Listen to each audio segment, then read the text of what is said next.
Hello Salman గారు, welcome to social post. నమస్తే అండి నిహార్ గారు. ఎస్ సార్, ఎస్ఐపి మనం చూసుకున్నట్లయితే లాస్ట్ 3 years నుంచి సరిగ్గా రిటర్న్స్ లేవు, ఫ్లాట్ అని చెప్పుకోవచ్చు. రీజన్ ఏమై ఉండింది? అసలు నిజంగానే మనం SIP every month systematic investment plan every month మనం ఎంతో కొంత మనం ఇన్వెస్ట్మెంట్ చేసుకుంటూ వెళ్తే at the end of the day మనం ఒక టార్గెట్ అని పెట్టుకుంటాం. ఆ టార్గెట్ని మనం రీచ్ అవుతామా, రీచ్ అవ్వలేము? ఎందుకు 3 years నుంచి సరిగ్గా రిటర్న్స్ లేవు? మార్కెట్ వాలటిలిటీ, మార్కెట్ డౌన్ అయింది. 2024 సెప్టెంబర్ తర్వాత ఆల్ టైమ్ హై 86,000 సెన్సెక్స్కి వెళ్ళి ఈరోజు సుమారుగా 77,000-78,000 ఉంది. అంటే 2 సంవత్సరాల నుంచి కూడా అంతర్జాతీయ అనిశ్చితుల వల్ల మార్కెట్స్ అక్కడక్కడే ఉంటుంది. Last 3 years zero returns. So ప్రజలు ఏమనుకుంటారంటే, అంటే ఎస్పెషల్లీ 10 ఏళ్ళ నుంచి 7 ఏళ్ళ నుంచి సిప్ చేస్తున్న వాళ్ళకి మంచి రిటర్న్స్ వచ్చాయి.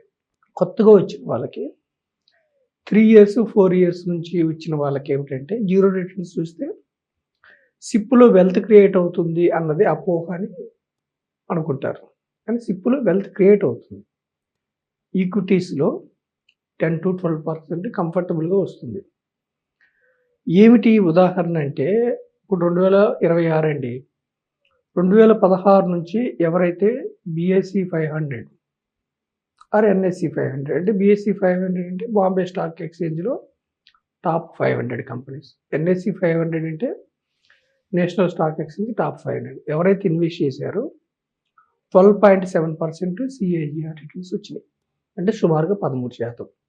దీన్ని బెంచ్ మార్క్గా తీసుకుని, అంటే BSE 500ని బెంచ్ మార్క్గా తీసుకున్న ఫండ్స్ ఏమిటంటే diversified flexi cap funds. Average flexi cap fund 15% ఇచ్చింది. అంటే ఎవరైతే 2016 నుంచి స్టార్ట్ చేసి నెలకి 10,000 లెక్కన 10 సంవత్సరాలు ఇన్వెస్ట్ చేశారో వాళ్ళు 12 లక్షలు ఇన్వెస్ట్ చేస్తే ఈరోజు వాళ్ళ వెల్త్ 27 లక్షలు అయింది.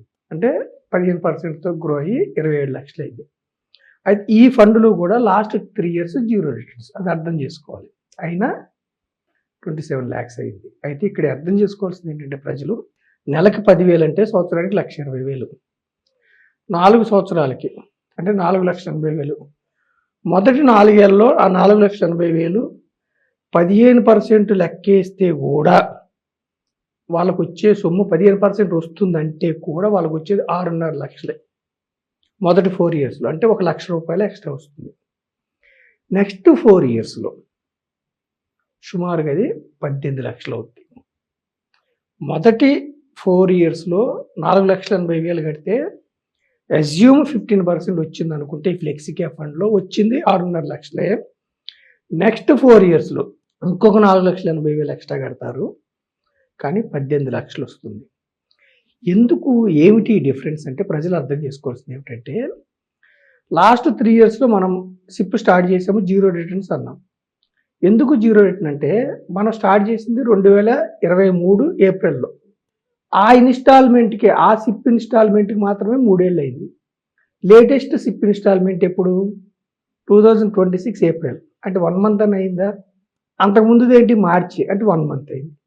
అంటే మనమేమనుకుంటాం, 3 ఏళ్ల క్రితం స్టార్ట్ చేసి 3 ఏళ్ల నుంచి మార్కెట్లో ఉన్నాం అనుకుంటాం. కానీ లేటెస్ట్ ఇన్స్టాల్మెంట్స్ ఏంటి? ఈ మధ్య పెట్టినాయే కదా.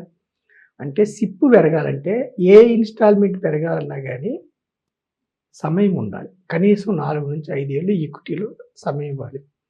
ఇప్పుడు ఇందాక ఎగ్జాంపుల్లో 8 ఏళ్ళకి 18 లక్షలు ఎందుకు ఏంటంటే, ఫస్ట్ ఇన్స్టాల్మెంట్స్, ఫస్ట్ 4 years కట్టిన ఇన్స్టాల్మెంట్స్కి 4 ఏళ్ళ సమయం, ఫస్ట్ ఇన్స్టాల్మెంట్కి 8 ఏళ్ళు ఉంది, ఫస్ట్ ఇన్స్టాల్మెంట్కి 10 ఏళ్ళు ఉంది, సెకండ్ మంత్ కట్టిన దానికి 9 నెలల 11 నెలలు ఉంది, థర్డ్ మంత్ కట్టిన ఇన్స్టాల్మెంట్స్కి 9 నెలల 10 నెలలు ఉంది, 9 సంవత్సరాల 10 నెలలు ఉంది. అంటే పవర్ ఆఫ్ కాంపౌండింగ్ వర్కౌట్ అవ్వాలంటే ప్రతి ఇన్స్టాల్మెంట్కి మనకు సమయం ఇవ్వాలి.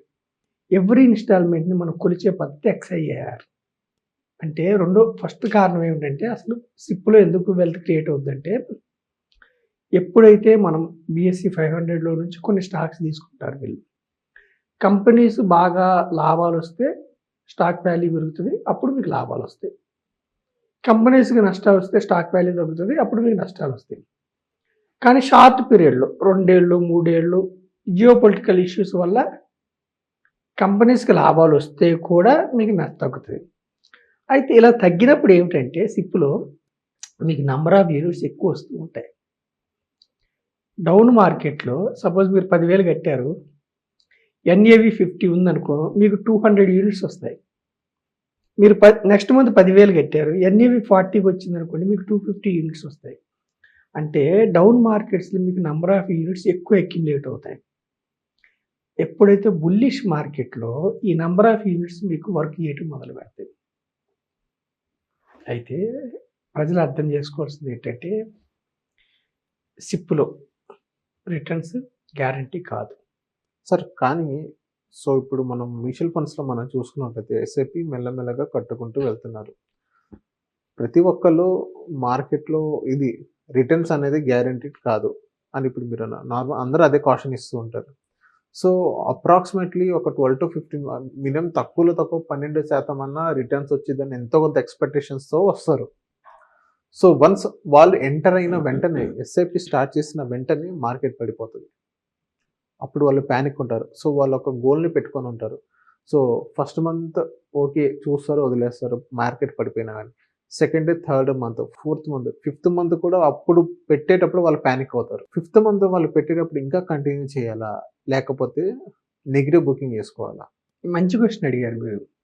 మనం ఏం చెప్తున్నామంటే ప్రజలకి ఇచ్చే ఎడ్యుకేషన్ ఏంటంటే అసలు సిప్లో 5 ఏళ్ల వరకు మీకు రిటర్న్స్ కనపడవు. 5 నుంచి 7 ఏళ్ళు రిటర్న్స్ కనపడవు. 3 ఇయర్స్ అసలు మీకు కనపడవు. నెగిటివ్ రిటర్న్స్ కూడా వస్తాయి. ఎప్పుడు మార్కెట్ బుల్లిష్లో ఉండదు. సిప్లో మీకు ఈ వొలటిలిటీ ఉంటేనే మీకు లాభం. ఎప్పుడు లాభం? After 7 years. 10 ఇయర్స్లో మీకు వెల్త్ క్రియేట్ చేసుకోవాలంటే సిప్లో వొలటిలిటీ ఉండాలి. అందుకే మనం ఏం చెప్తున్నామంటే షార్ట్ పీరియడ్ కోసము ఈక్విటీ మ్యూచువల్ ఫండ్స్లోకి రావద్దు, లాంగ్ టర్మ్ కోసం రావాలి. 25 ఇయర్స్ 30 ఇయర్స్ అనుకోండి, ఒక 10 ఇయర్స్లో మీరు ఒక 1 crore సంపాదించుకోవాలంటే ఎంత సిప్ చేసుకోవాలి? 12% ఎగ్జాంపుల్తో 10 ఇయర్స్లో. లేదు అనుకోండి, చిన్నపిల్ల కిడ్స్ ఉన్నారనుకోండి, హయ్యర్ స్టడీస్కి వాళ్ళ ఎడ్యుకేషన్కి ఎట్లా ప్లాన్ చేసుకోవాలి? న్యూగా జాబ్ స్టార్ట్ చేశారు, ఒక 10-12 ఇయర్స్లో మీరు ఈఎంఐ లేకుండా ఇల్లు కట్టుకోవాలి, ఎంత కావాలి, ఎట్లా ఇన్వెస్ట్ చేసుకోవాలి? ఎందుకు మనం గోల్స్ అంటామంటే గోల్ లేకుండా వస్తే ఏమైందంటే మీరు మీ కళ్ళ ముందు మీ డబ్బు తగ్గుతూ ఉంటే ఎవరైనా ప్యానిక్ అవుతారు. అదే గోల్స్ ఉంటే ఈ షార్ట్ నేను వచ్చింది 10 ఇయర్స్ తర్వాత కదా నాకు డబ్బు కావాలి, షార్ట్ పీరియడ్ తగ్గిన అమౌంట్ మళ్ళీ బౌన్స్ బ్యాక్ అవుతుందని మీకు నమ్మకం వస్తుంది. ఎందుకు వస్తుంది? ఎందుకు బౌన్స్ బ్యాక్ అవుతుందంటే మన దేశ ఎకానమీ ప్రపంచ దేశ ఎకానమీలతో పోలిస్తే ఏ దేశ ఎకానమీ కూడా 6.5 కంటే ఎక్కువ జీడిపితో గ్రో అవ్వట్లేదు. మనది fastest growing economy in the world. మన జీడిపి ప్లస్ ఇన్ఫ్లేషన్ అరౌండ్ 10-11% ఉంటుంది. జనరల్గా equity returns GDP plus inflation అంటే 11-12% ఈక్విటీ రిటర్న్స్ వస్తాయి.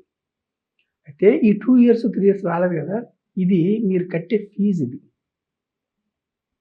అంటే ఇన్వెస్టర్స్ ట్యూషన్ ఫీజు కడుతున్నారు. ఎవరికి కడుతున్నారు? మార్కెట్కి కడుతున్నారు. అంటే ఈక్విటీస్లో పేషెన్స్గా ఉన్న వాళ్ళకే వెల్త్ క్రియేట్ అయింది, నాలెడ్జ్గా ఉన్న వాళ్ళకి కాదు. పేషెన్స్గా ఉంటేనే మీకు ఈక్విటీస్లో వెల్త్ క్రియేట్ అయింది. అయితే ఇక్కడ మనం పేషెంట్స్ అన్నాగానే చిన్న స్టాక్స్ కొనుక్కొని లాభాలు లేని కంపెనీస్లో మీరు పెట్టుకొని వెల్త్ క్రియేట్ అయ్యేది అనుకోవద్దు.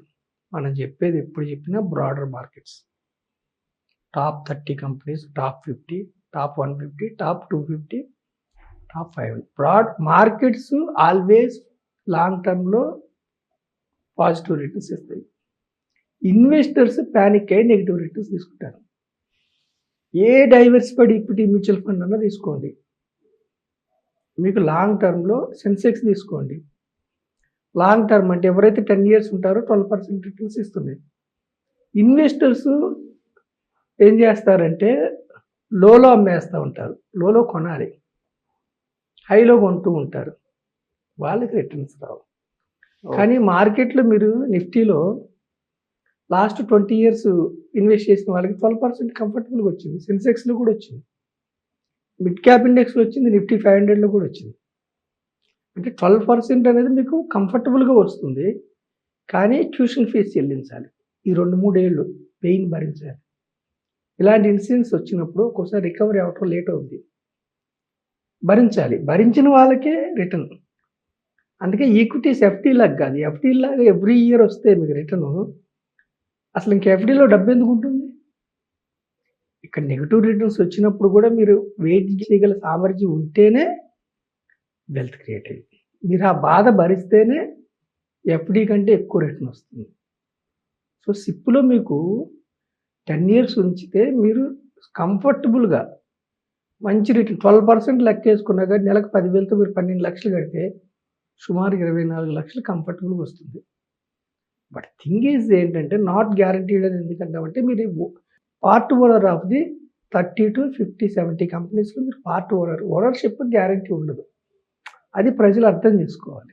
ఓకే. ఓకే. కానీ జీరో అయిపోతుందంటే డైవర్సిఫైడ్ ఈక్విటీ మ్యూచువల్ ఫండ్స్ గానీ, ఇండెక్స్ గానీ, ఈటీఎఫ్ గానీ, పీఎంఎస్ గానీ డబ్బు జీరో కాదు. ఇది పోర్ట్‌ఫోలియో అండి. Managed by professionals. డబ్బు జీరో కాదు. ఎకానమీకి అనుగుణంగా మీ డబ్బు ముందుకెళ్తుంది. మీరు ఎప్పుడైతే మేనేజ్డ్ పోర్ట్‌ఫోలియోస్‌లోకి వస్తారో మీరు ఒక కంపెనీ, 2 కంపెనీల ఓనర్ కాకుండా ఒక ఎకానమీలో ఓనర్ అవుతారు మీరు. ఎకానమీ ముందుకెళ్తుంటే, జీడీపీ ముందుకెళ్తుంటే మీ డబ్బు ముందుకెళ్తుంది. అది అర్థం చేసుకోవాలి ప్రజలు. Okay. Okay. So, thank you sir. మా సోషల్ పోస్ట్ వచ్చినందుకు.